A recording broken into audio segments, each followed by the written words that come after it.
Okay, back with you tonight here on In Focus. Let's start here now. The anxious families of members who have gathered at the site at the George building collapse in the Western Cape are searching for, as the search efforts to locate nearly 40 people continue for a third night now. Western Cape officials have confirmed that another person has died, bringing the death toll now to 8. Let's take you to my colleague Karinda Jagmohan, who's on the ground for us this evening. Operation still continuing, Karinda, this evening. Not as many people as we saw you having at least last night around this time. Certainly, but the operations continue, and this time heavy machinery is on the ground. My colleague behind the camera, Morena Lekitla, will show you the machinery, the TLB that is being used essentially now to drill through this concrete. And for the better part of the past, at least 2 hours, that has been the operation for this machine to drill through the concrete, and they've made progress because this used to be a slab, or a complete slab, but they have been drilling to essentially be able to remove the rubble much easier. So after this is done, another crane at just at the back of this section will come through and start removing the rubble. And then you have volunteers removing the rubble by hand.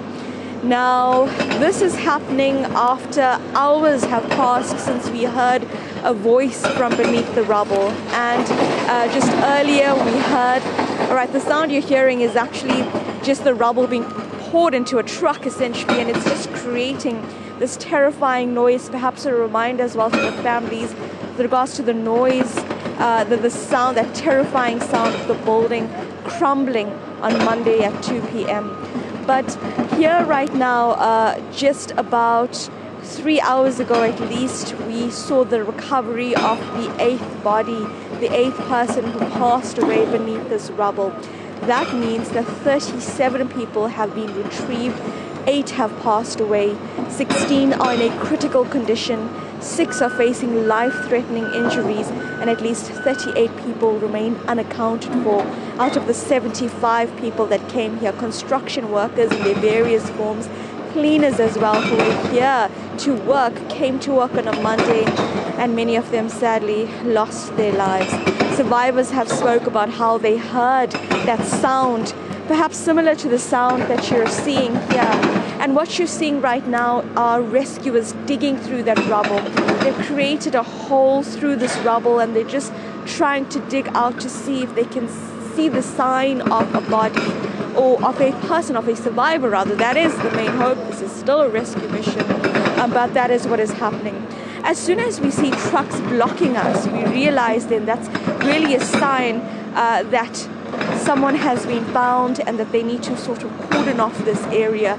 But right now they're still searching, still digging. This crane, this TLB that's being used, the heavy machinery, has been in use for hours now. This is the sound that we've been hearing for hours. So of course, it's also the sound that the local community are hearing that drew them to the barricades nearby where they gathered.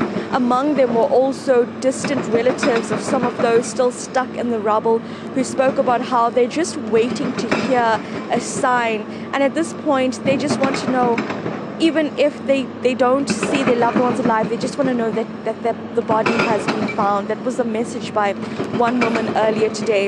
Another person, a resident who came, said, well, the community of George comes together in times of crisis. And that's what you're seeing right now, the volunteers before you. Some are disaster management officers. Others are simply residents who are trained. So these are trained, but they're volunteering. They're not getting paid for the work that they're doing, but they're coming, working late into the night to just try and find some signs. But it's also unclear for how long this will be undertaken. We were expecting some official words from the disaster management officials today at about 6 p.m. That hasn't happened yet, and so we expect more officials on the ground tomorrow, especially to speak about a critical investigation. Morena, maybe let's look at how one rescuer is trying to dig through this rubble using machinery again, just with regards to try and create a space. It might be that they found a sign of a person there, and they're using machinery just to make more way into that mound of concrete rubble that you're seeing. That is what the disaster management officers and volunteers are doing into this very, very cold weather as well.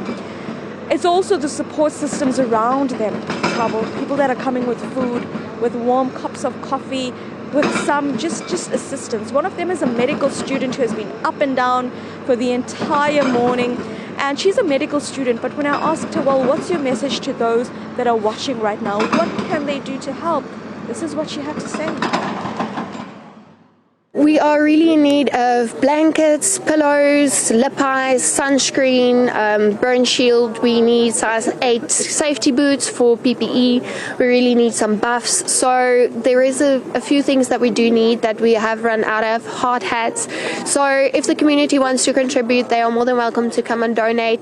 We thank everybody that is donating. People are sending 60 from Pretoria. So we really see the heart, and we really do appreciate everything that we are getting at the moment. So that's some of the stuff that we do need as we go along, and as we run out of stuff like gloves. I forgot gloves. We really need medical gloves. We do appreciate everything that comes in.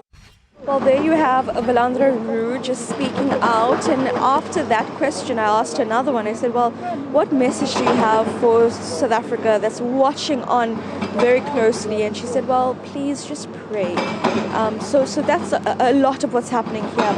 Family members that are just being kept in a place of safety and comfort are receiving counseling and religious services if needed.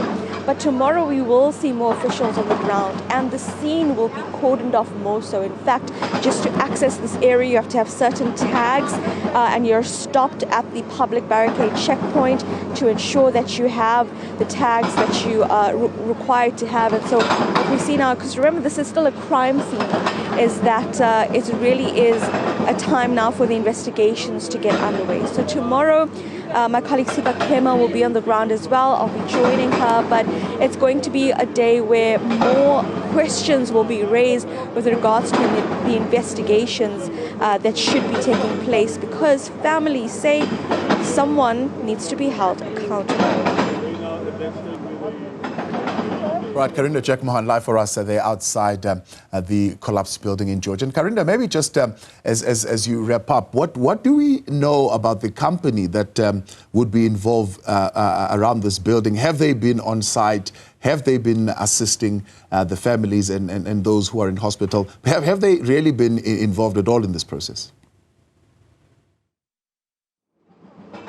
Certainly, in fact, the company and the workers or the employees of the company have been here partaking in the rescue mission. So we have seen that happen. But with regards to the investigation, very little comment has been made about that.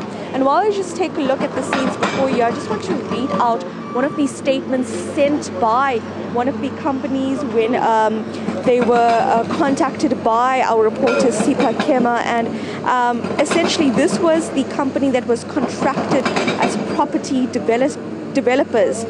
This is Liatel. They expressed their condolences, their sympathy as well to the victims and their families. And they said that at this point, the main priority for the company, the property developer, is to assist in the ongoing rescue efforts in any way possible. So we've seen them being on the ground, but it was a very short statement, just speaking to the bravery of emergency services, sending their thoughts and prayers to the victims, but nothing about their participation in an investigation. And perhaps those comments will come, especially as we see sadly so, this rescue mission perhaps in the next day or the next 2 days turn into a recovery mission.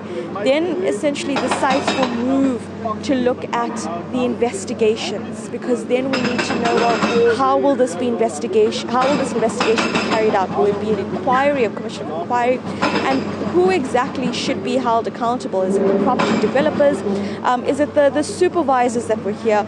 What checks were in place to ensure that people could actually enter this building, a 5-story platform with 3 basement levels? And I must also just point out, Thabo, that the site itself has somewhat shifted.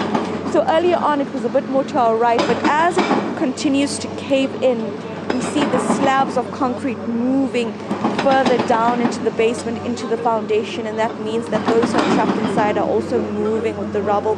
It's still a race against time, still questions in the air about how this could happen, but we are waiting for especially more government officials to come through to fast track that process, considering the magnitude of what has happened, the magnitude of this tragedy, one of the most deadliest structural collapse of a building that we've seen in recent years in our country. All right, Karinda Jagmohan, thank you tonight for bringing us that report. Right, more news when we return after the break. Stay with us.